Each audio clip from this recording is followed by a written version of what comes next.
Básicamente acá vamos a tener en el reactor, vamos a tener dos tipos de pérdidas, como una, o sea, es como que al reactor de núcleo de aire, ¿se acuerdan que el reactor de núcleo de aire estaba conformado por una resistencia, el circuito equivalente del reactor núcleo de aire estaba conformado por una resistencia, la cual hablaba o indicaba las pérdidas que se producían en el cobre, y bueno, el inductor ideal, que era el que producía la magnetización, es decir, el que generaba ese flujo magnético. El núcleo de aire, el aire no producía ningún tipo de pérdida. Lo único que estamos haciendo ahora a ese inductor de núcleo de aire le hemos agregado el hierro, y agregar el hierro correspondería agregar este resistor en paralelo con la fuente, verdaderamente sería, que indicaría la diferencia de las pérdidas, como vimos anteriormente, las pérdidas en el hierro. Sería este resistor. Hablamos de resistor, digamos, porque es el elemento básico, el elemento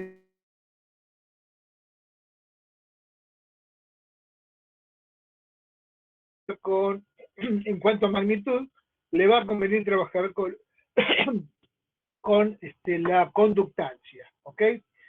Entonces, fíjense en que las pérdidas en el hierro,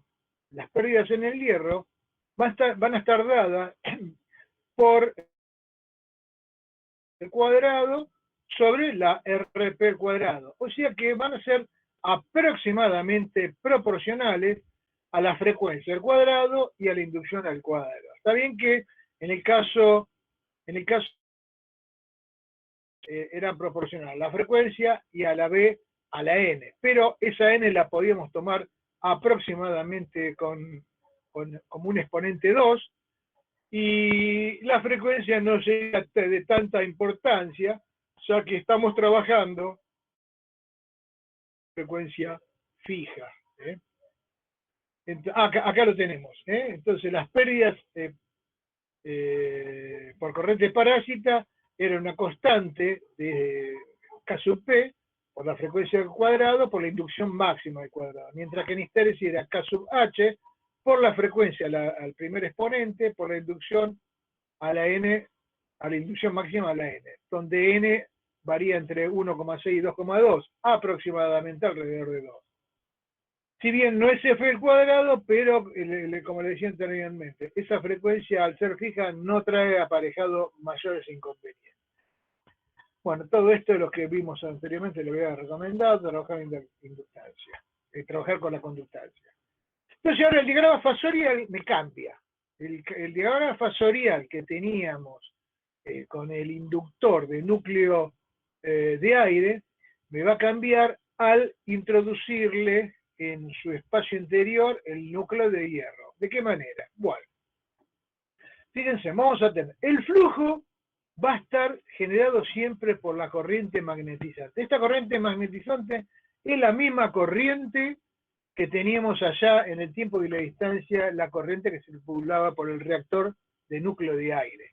Es la corriente magnetizante la que da origen al flujo magnético, está en fase, tiene la misma característica funcional, es flujo máximo por seno de omega t, y en el caso de la corriente va a ser corriente magnetizante, valor eficaz por raíz de 2 para que me dé el valor máximo, por el seno de omega t. Entonces son dos vectores que están en paralelo. Muy bien. Normal al flujo tiene que ser sí o sí la fuerza electromotriz inducida, E. ¿Ok? ¿Por qué? Porque la derivada del flujo respecto del tiempo es lo que me da E, la derivada del flujo concatenado, pero indirectamente la del flujo. Por lo tanto, tiene que estar adelantada a 90 grados. Ahora bien, la corriente de pérdidas, en algún momento habíamos establecido que la corriente de pérdidas estaba dado por la E dividido la resistencia. ¿ok? Entonces, esta corriente de pérdida va a estar en fase con la fuerza electromotriz inducida. Fíjense acá, la corriente de pérdida es producida, digamos, hipotéticamente, ¿no? Porque estamos hablando de un circuito equivalente, está producida hipotéticamente por esta E. Esta E aplicada a una resistencia me da una corriente de pérdida, tiene característica resistiva esto, por lo tanto, IP va a estar en fase con E. Ergo, son paralelas, IP y E. A IM, que sería la corriente magnetizante, la que da origen al flujo, en cuadratura con IP, me dan lugar a la corriente que va a estar circulando por ese inductor con núcleo de hierro. Entonces, son dos corrientes hipotéticas estas, son dos corrientes que surgen del circuito equivalente, que es hipotético también. Todo esto representa lo que pasa en el hierro. Esta resistencia representa el calor que surge del hierro, mientras que este inductor lo que me representa es el flujo propiamente dicho que se establece en ese hierro del circuito magnético del núcleo magnético, ¿sí? Por lo tanto, podemos suponer que va a haber una corriente magnetizante que circula por acá y una corriente, perdón, de pérdida que circula por acá y una corriente magnetizante que circula por acá, las cuales, sumadas geométricamente, me van a dar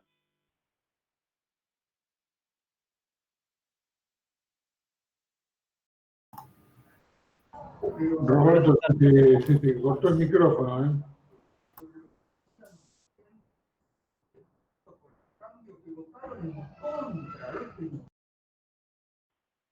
ahora. Ahora sí. Entonces vuelvo a lo que dije anteriormente. No sé si hasta la IP se escuchó de lo que dije.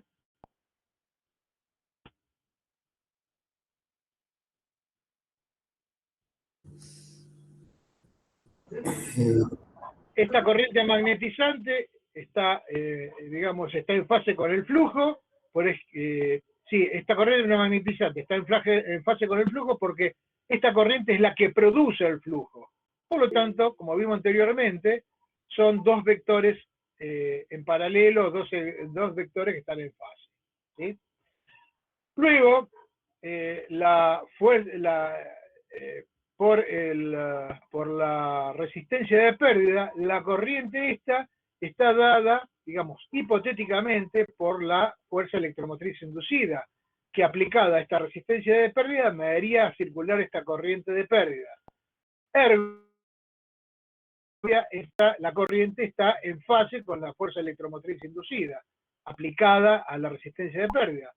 Por lo tanto, fase con E.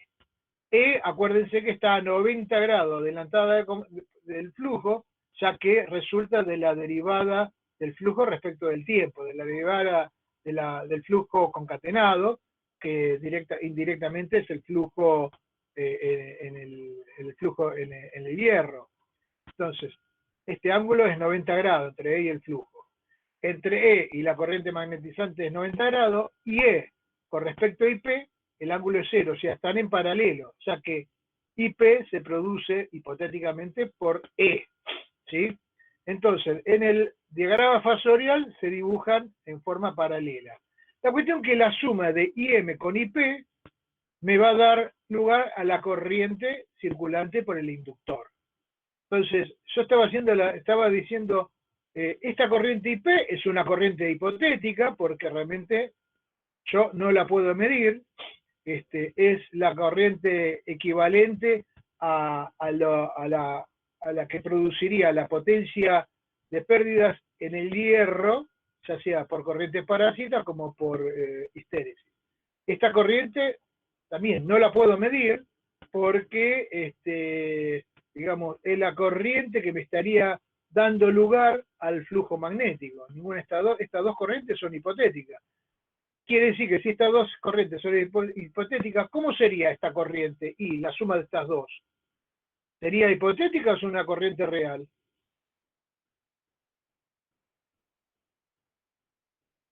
Es una pregunta, ¿eh?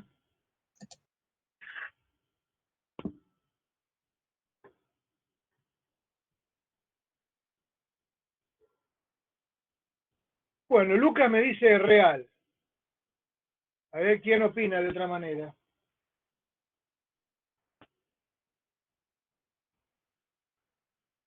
¿Qué es lo que pregunto? Claro, yo tengo la IP e IM, la suma de estas dos, la suma geométrica de estas dos, IM e IP, me da lugar a I. IM y P son hipotéticas porque surgen del circuito equivalente, no las puedo medir verdaderamente. ¿Cómo es esta corriente? ¿Es una corriente hipotética? ¿Es una corriente real? ¿Cómo lo consideraría? Es real. Es real. Es real, porque esta es la corriente que yo puedo medir. Todo esto surge a partir del circuito equivalente, pero la corriente que está circulando es I. Yo esta corriente las coloco simplemente para hacer el estudio del funcionamiento del reactor, en este caso del transformador más adelante, cuando lleguemos a eso. Yo esta corriente la mido, por lo tanto es una corriente real, es tangible, es medible. Esta no, estas las tengo que sacar a través de hipótesis, a través de cálculos, verdaderamente. Bien, bien, bien. Entonces, acá analicemos entonces las potencias. La potencia sigue siendo, la potencia activa de este reactor va a seguir siendo U por I por coseno phi. Eso no cambia ni acá, ni en la China, ni en Venezuela. Creo que en Venezuela sigue siendo la misma expresión, si no me equivoco. No. Sí, profe, correcto. U I por coseno de phi. O sea, no le estoy mintiendo. Hay gente que me avala. Entonces, si analizamos independientemente, por ejemplo, lo que es U por el coseno de phi, U por coseno de phi es, digamos, esta U multiplicada por el coseno de phi, el ángulo entre la tensión y la corriente que está circulando, fíjense que me va a dar este segmento, OB.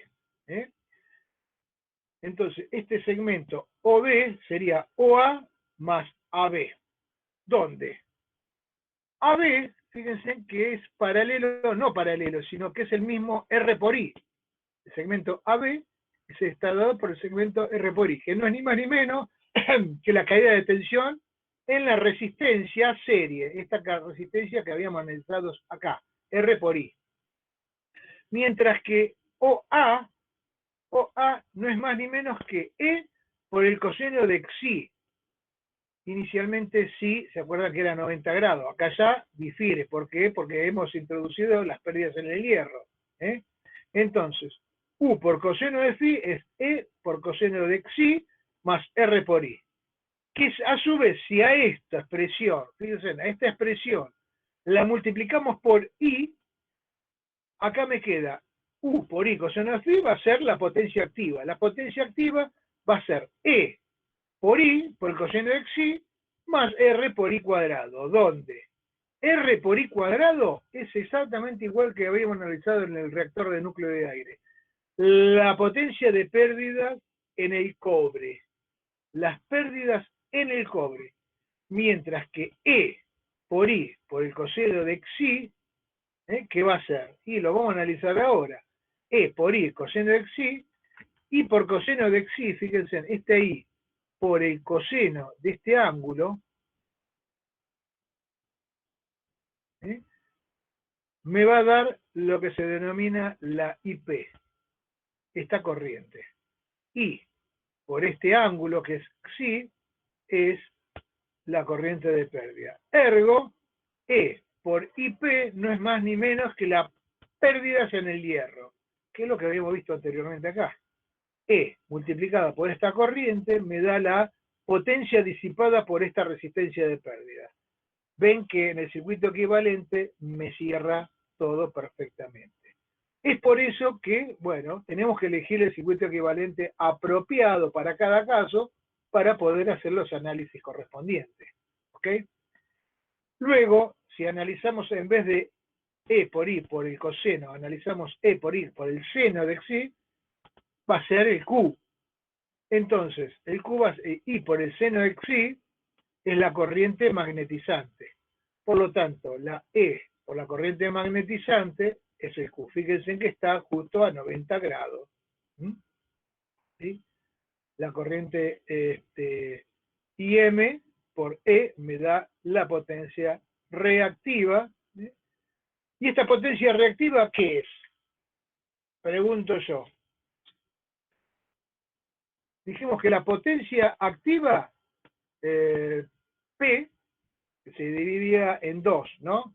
Se dividía en la potencia activa, la potencia de pérdidas en la resistencia y la potencia de pérdidas que luego determinamos que era la potencia de pérdida en el hierro, ¿sí?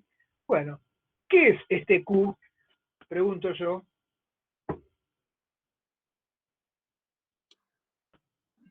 La potencia que necesita el circuito magnético. Sí, señor, es la potencia que se necesita para crear o para generar el campo magnético, el flujo magnético. Sí, señor. Cuanto es inclusive, esto es muy útil este análisis.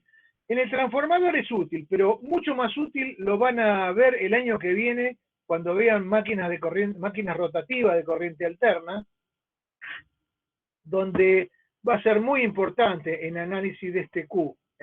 Porque fíjense que este Q es lo que necesita la máquina para funcionar verdaderamente. Obviamente, cuanto más chico sea este Q, la máquina va a tener un factor de potencia mayor, que es lo que siempre se trata de obtener, que el factor de potencia sea lo más alto posible. ¿Para qué? Para que toda la potencia que yo la potencia de trabajo, sea prácticamente la potencia eléctrica de consumo.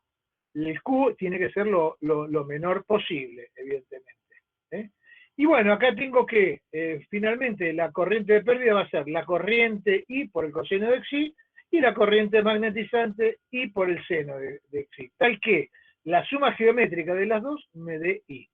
I va a ser igual a la raíz cuadrada, el valor eficaz de la corriente va a ser la raíz del valor eficaz de la corriente de pérdida al cuadrado, más el valor eficaz de la corriente magnetizante al cuadrado. Estos son todos elementos que van a necesitar para el cálculo, para la parte del cálculo. Entonces, quedó perfectamente definido cómo salen las pérdidas en un reactor con núcleo de hierro. Se dividen en pérdidas en el cobre y pérdidas en el hierro, que las podemos establecer en el circuito equivalente, y además tenemos la potencia necesaria para generar ese flujo magnético a través en el circuito equivalente de una bobina, que bueno, esta XM por ahora déjenlos ahí, lo veremos mucho más adelante, pero acá yo lo que tengo es una Q dada por E multiplicada por la corriente que circula acá magnetizada. Bien. Pregunta hasta acá, y así pasamos a un tema un poquitito más urticante. O sea, con esto acá vemos el tema de las pérdidas que habíamos visto, fundamentalmente lo que aparecía en el circuito magnético cuando tenemos un reactor con núcleo de hierro. Al principio habíamos establecido, ¿qué habíamos establecido? Que una de las cosas, un momento, me estoy yendo muy atrás. Acá está. Bueno, habíamos analizado el aumento de la inductancia debido al hierro. Recién terminamos de analizar todo lo inherente a las pérdidas en el hierro, y con el cual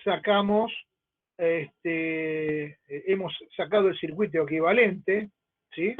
Por eso le pido si hay alguna duda, porque ahora vamos a entrar en la tercera parte en el tercer elemento que introduce el núcleo de hierro desde el punto de vista circuital, es la distorsión de la forma de onda.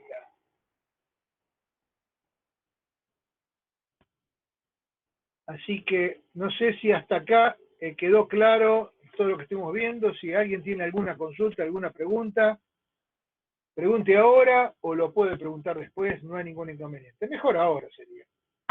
Escucho.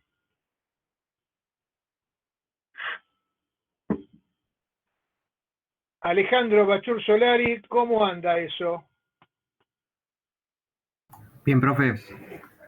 ¿Es más fácil que el sistema de representación esto? No. No, acá ya estamos en la especialidad, ¿no? Lo otro era más simple, no me creían. Bueno, fíjense, el tema es el siguiente. Cuando teníamos el núcleo de aire, había una relación lineal entre tensión y corriente, ¿se acuerdan? Obviamente, al hablar de decir tensión y corriente, era decir flujo corriente, flujo campo magnético, era todo lineal. Aplicaba una tensión alterna, o sea, con la característica senoidal, y la corriente que salía en esa curva, en esa relación lineal, era también una senoide, ¿sí? Podría estar desfasada o no, pero seguía siendo una senoide, o mejor dicho, seguía teniendo característica armónica, ¿sí? Si era senoidal, salía teniendo la misma forma senoidal o cosenoidal, ¿sí? En el hierro, con la introducción del núcleo de hierro, tal aseveración no es real. La forma de onda de la corriente cambia radicalmente. Entonces, todo esto se debe lisa y llanamente al ciclo de histéresis. Entonces, vamos a ver ahora cómo podemos obtener, punto a punto, en forma, vamos a ir lo más tranquilo posible para que les quede bien claro. Esto lo voy a agrandar, esto también lo voy a agrandar, ahí, a ver, ahí está bien. Fíjense, habíamos dicho que si yo aplico una tensión alterna, si aplico una tensión a este reactor con característica alterna, el flujo que se va a establecer en el circuito magnético va a tener característica alterna. Y esto quiero que se lo graben porque va a ser muy, pero muy importante, no solamente los transformadores monofásicos, o sea, no solamente en el reactor, no solamente en los transformadores monofásicos, sino va a ser un punto muy importante a considerar cuando veamos transformadores trifásicos, que ahí la cosa va a ser un poquitito más complicado. Entonces, si la tensión aplicada es senoidal, o sea, es armónica, el flujo que va a haber en el núcleo magnético va a ser armónico. Eso tómelo como axiomático. Es así. Eso se puede verificar tranquilamente, bueno, con el equipo adecuado. Tensión aplicada armónica, el flujo es armónica. Pero, para el caso de núcleo de característica ferromagnética, donde aparece un ciclo de histéresis y donde tiene la posibilidad de saturación, como habíamos visto anteriormente, para lograr que ese flujo sea magnético, la corriente se tiene que deformar. La corriente va a ser deformada. ¿Cómo logro obtener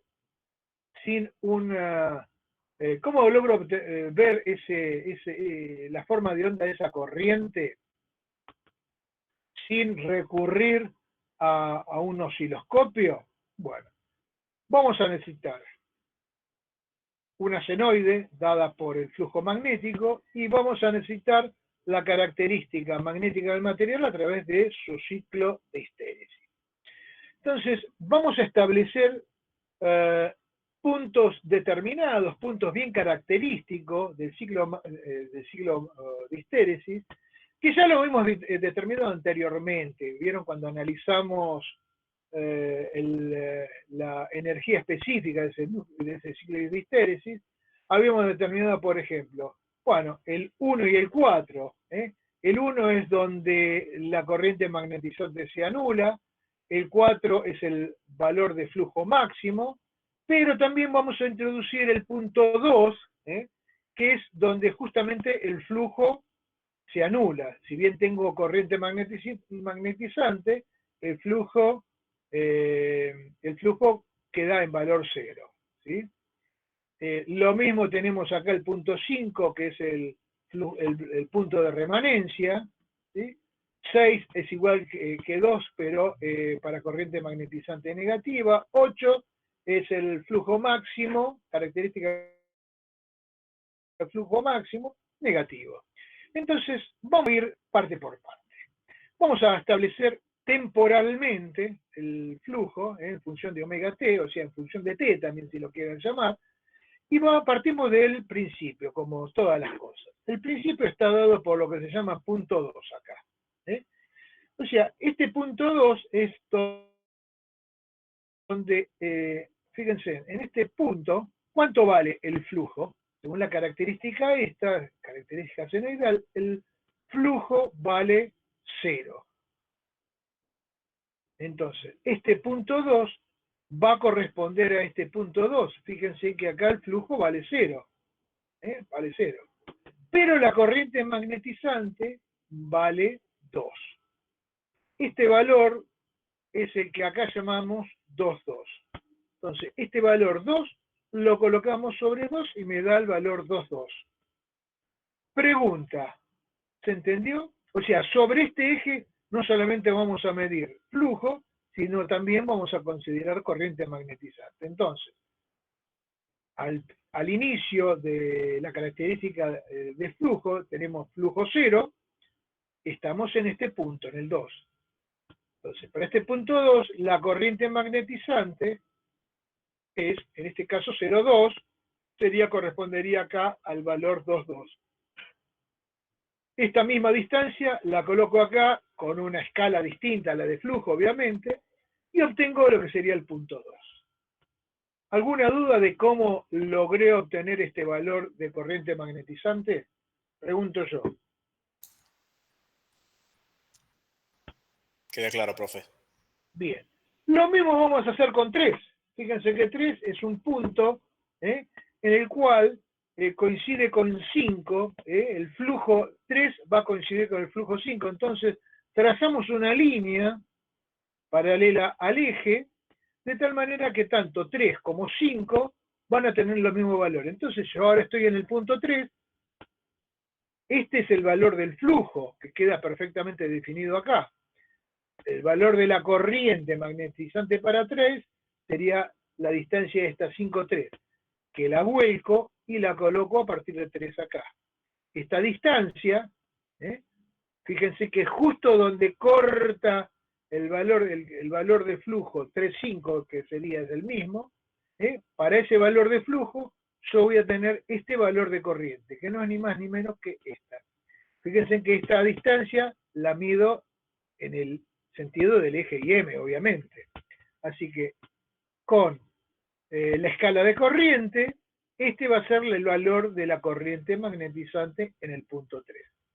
Sigo adelante, en el punto 4, que sería el máximo del flujo, voy a tener este valor de corriente, 0,4, si se quiere llamarse. Acá lo vamos a llamar 4,4. Esta distancia es exactamente igual a esta. Seguimos adelante. Estoy en el punto 5. Acá tengo este valor de flujo. ¿Cuánto vale la corriente acá en 5? 0. Exacto. Por lo tanto, fíjense que acá ya estamos vislumbrando cómo va a quedar la corriente. Seguimos adelante, vamos al punto 6. El punto 6 tiene la característica en que el flujo vale 0. ¿Sí? Fíjense que acá el flujo vale 0, acá el flujo vale 0. Entonces, pero la corriente tiene este valor 6,0, que es exactamente igual a 0,2. Esta distancia 6,6 sería la distancia 6 que tengo acá. Seguimos adelante. En 7 tengo este valor del flujo, coincide acá con el punto 7, pero la corriente va a tener el valor 7,1, que correspondería al valor 7,7 acá. Seguimos adelante, el punto 8 va a ser el valor máximo del flujo, pero negativo. Por lo tanto, la corriente va a ser 8,0 acá, que correspondería al valor 8,8 en el gráfico de corriente. Seguimos más adelante, estoy en el punto 1, donde tengo la remanencia ya negativa. Este valor de flujo remanente me permite a mí, es obtenible con un valor de corriente 0. Por lo tanto, si este es el flujo remanente, el valor de la corriente es 0. Y para terminar, volvemos al punto 2, en el cual la corriente, el flujo es 0, pero la corriente es 0,2, que correspondería a 2,2. ¿Sí? Fíjense que donde termina el ciclo del flujo, para la corriente coincide con el valor de corriente de cuando empezamos a analizar el ciclo del flujo. El flujo termina en 0 y había empezado en 0. La corriente terminó en 2,2 y empezó en 2,2. Así que hemos recorrido un ciclo completo del flujo a través del ciclo de estéresis y hemos conformado la señal de corriente correspondiente. Fíjense, ¿tiene algo que ver esta corriente, el valor de esta corriente o la forma de esta corriente con una senoide? Pregunto yo. No tiene nada que ver, no solamente en la forma, sino además que, fíjense que queda de alguna manera desfasada esta corriente respecto al flujo. Si el flujo empieza en 0, la corriente comenzó un cierto ángulo, un cierto valor de omega t, 1,2, antes. O sea, la corriente se adelanta, primero pasa la corriente y luego pasa el flujo. Lo único que podemos establecer acá, a ver, ¿qué es lo que coincide? ¿Qué pueden ustedes ver que coincide entre el flujo y la corriente? Pregunto yo. El periodo, frecuencia. Sí, punto número 1. Los máximos. Puntos máximos. Sí, señor, es el otro. Los máximos de la corriente, mejor dicho, los máximos de los flujos coinciden con los máximos de la corriente. Esto es interesante porque no sé si vamos a llegar hoy, bueno, no lo vamos a ver hoy, lo vamos a ver más adelante con el tema de la conformación armónica. O sea, esta corriente que se ve que es bien deformada, ¿cuándo decimos que una señal es deformada? Cuando difiere de la conformación armónica. Una conformación armónica sería un seno o un coseno. Esa es una señal armónica. ¿Esta señal es armónica? Pregunto yo. No. No. Para No. nada. Pero nuestro benemérito amigo Carlitos Fourier dijo allá en el tiempo y la distancia que una señal que no es armónica la puedo conformar por una serie de ondas armónicas de distintos valores de frecuencia, de distintas amplitudes y de distinto ángulo de ataque. Esto se lo tiro ahora por ahora para que lo vaya masticando, para que lo vaya viendo. No sé si lo vieron esto en Electro 1, no creo, pero sí lo van a ver en Electro 2, Fourier. O en, creo que, no sé, en FAS creo que lo ven, más que En nada. FAS, creo. FAS, ¿no? Bien, perfecto. Por eso, por ahora, creo que FAS la tiene este año, puede ser, pregunto yo. Sí, sí. Bien, entonces cuando lo vean en FAS, esto le va a resultar bastante sencillo dentro de todo. Bien. Entonces, como habíamos dicho anteriormente, en el reactor con núcleo de aire, el flujo era proporcional a la corriente dada la relación lineal. El flujo siempre va a ser flujo máximo por seno de omega t. Si la tensión es sinusoidal, la E es sinusoidal, y recuerden que la E, ¿de dónde proviene? Proviene del flujo, la derivada del flujo respecto del tiempo. Así que no podría ser sinusoidal la E si no fuera el flujo, si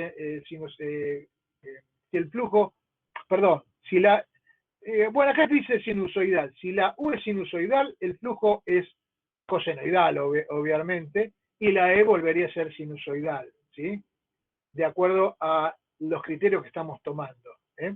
O sea, si la U y la E son armónicos, el flujo sí o sí tiene que ser armónico, seno de omega t. Las caídas de tensiones, obviamente, para que eso sea cierto, si las consideramos despreciables, ¿eh? ¿Por qué? Porque fíjense, esta corriente I tiene esta característica. Por lo tanto, la caída de tensión, esta R por I, no va a ser armónica. Pero como es tan pequeña, podemos suponer que la U es prácticamente igual a la E.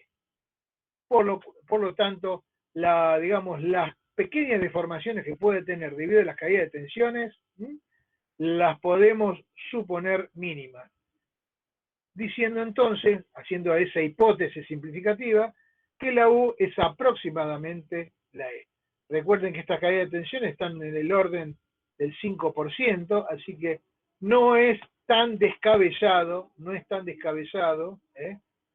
hacer esa suposición. Hoy en día, perdónenme que se me cayó el agua del mate, hoy en día las corrientes que están circulando por las líneas obedecen a una conformación muy distinta a la, estamos hablando de corriente de carga, esto es para un inductor, pero en los transformadores las corrientes hoy en día tienen una composición armónica muy importante, y eso hace justamente que las caídas internas en los transformadores, inclusive las caídas en las líneas, hace que a lo mejor las tensiones tengan una pequeña deformación armónica, y eso se traduce justamente quizás en el mal funcionamiento de determinadas cargas. Pero para lo que estamos viendo en el inductor, la tensión y la FEM son prácticamente, o sea, la tensión es senoidal y la FEM es prácticamente senoidal. Acá es lo que le estaba diciendo anteriormente. Entonces, si el flujo es senoidal, obviamente la tensión y la FEM es cosenoidal. Siguen siendo armónicas. ¿Por qué? Porque la FEM es la derivada del flujo respecto del tiempo, multiplicada por n, ¿no? Obviamente. Bueno, acá lo que estoy diciendo es, de alguna manera, el resumen de lo que le expliqué anteriormente, que el gráfico IT se obtiene a partir del ciclo de histéresis, y entrando con los valores de flujo o corriente en varios instantes, digamos, especiales, ¿no? No podemos tomar cualquier instante, conviene siempre esos lugares especiales, ya que me permiten hacer la relación entre flujo y corriente. Se podría hacer con otros valores también, pero sería un poquitito más complicado, se tendría que trabajar ya con escalas más apropiadas. Los puntos característicos habíamos dicho que es para corriente cero, flujo máximo y flujo remanente. Bien. Entonces el resultado me daba que era una onda de corriente no sinusoidal, que no es armónica, es una poliarmónica. Creo que esto algo habrán visto en Electro 1 con el tema de poliarmónica. Por la simetría del ciclo de histéresis, la corriente tiene la característica que hemos visto anteriormente de simetría de media onda. Volvemos para atrás un cachito. Fíjense en que para el punto 3, fíjense el valor de la corriente, le sumamos t sobre 2 y estamos en 7. Entonces, f de t es igual a menos f de menos t. F de t es menos f de t más menos t sobre 2. Puede ir para atrás o puede ir para adelante. En este caso es más t sobre 2. T sería 3. Le sumamos el periodo sobre 2, estoy en 7, y el valor de la función es menos, el valor en 3 es menos el valor de la función en 7. Si vamos a 4, el valor de la función corriente en 4 es menos el valor de la función en 8. Entre 4 y 8, ¿qué distancia hay, temporalmente hablando? T sobre 2, particularmente acá sería omega por T sobre 2, ¿no? Verdaderamente. Pero bueno, entonces podemos decir que la onda de la corriente magnetizante, IM, tiene características de simetría de media onda. Antes, cuando le había comentado, le había hecho el comentario de que esta señal la podía suponer conformada por señales armónicas, una superposición de señales armónicas, o sea, la puedo descomponer en señales armónicas, senos y cosenos.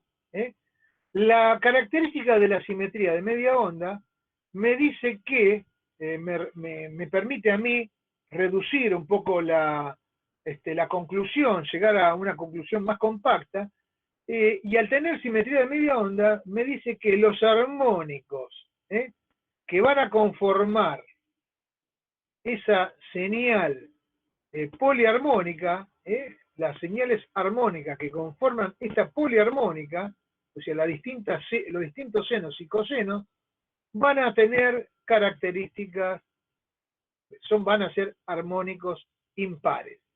¿Qué significa armónicos impares? Bueno, a ver si lo tengo acá. Bueno, acá lo tenemos el resumen. Pero un armónico par sería un armónico de segundo orden. O sea,